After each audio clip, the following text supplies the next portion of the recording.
ጉራጌ ማለት ጉራጌ ሲባል መስቀልና ክትፎ መርካቶና ሱቆቻቸውን የሚያስታውሰው በእርግጥ የአይኤምኤፍ ኢኮኖሚስቶች የዓለም ባንክ ተንታኞች የማይረዱት ውስብስቡ የመርካቶ ንግድ እንዴት ለእነሱ በደንብ እንደተገለጠላቸው ቃዋ እየጠጣን ማውራታችን አይቀርም።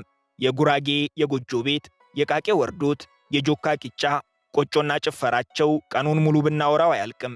ለዛሬው ግን ከ15ኛው ክፍለ ዘመን ጀምሮ ጠብቀው ያቆዩትን ለዛሬቱ ኢትዮጵያ ምሳሌ መሆን የሚችል ብዙም ያልተወራለት አንድ ባህላቸውን ላሳየ።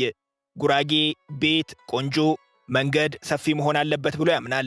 የምትመለከተው አንድ የጉራጌ የገጠር መንደር ነው። የመንገዱን ስፋት ልብ ብላ አስተውል። እዚህ መኪና አይገባም። ታዲያ የአንድ ትንሽዬ የገጠር መንደር መንገድ ለምን በዚህ ደረጃ ሰፊ መሆን አስፈለገው? ማንስ ገነባው ካልከኝ 600 ዓመታትን ወደ ኋላ ልመልስ ነው። ነገርየው ጀፎረ ይባላል። አውራ ጎዳና ልትለው ትችላለ። ጥንታዊ የጉራጌ ብሔረሰብ የምህንድስና ጥበብ ነው።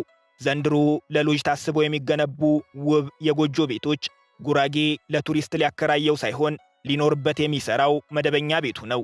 ቤቶቹ በሁለት ረድፍ ቀጥ ያለ መስመር የመያዝ ግዴታ አለባቸው። ምክንያት መሃሉ የህዝብ መንገድ ነው። ጀፎረ መስቀል ይከበርበታል። በሰርግ ጊዜ ይጨፈርበታል። በሐዘን ወቅት ይለቀስበታል። በአዘቦት ቀን እረኞች ከብት ይነዱበታል። ሕፃናት ይጫወቱበታል። አባቶች ይመክሩበታል።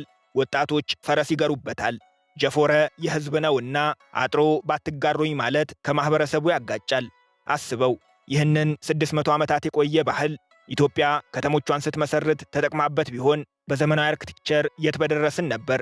ኢትዮጵያ ውጭጩን ስትማትር በውስጡ አቅፋ ያዘቻቸው ድንቅ እሴቶች እንዴት እንዳመለጧት የሚገባ አዳማ አባገዳ አዳራሽ ገብተ የአባገዳን የአስተዳደር ሥርዓት ስትመረምር ነው።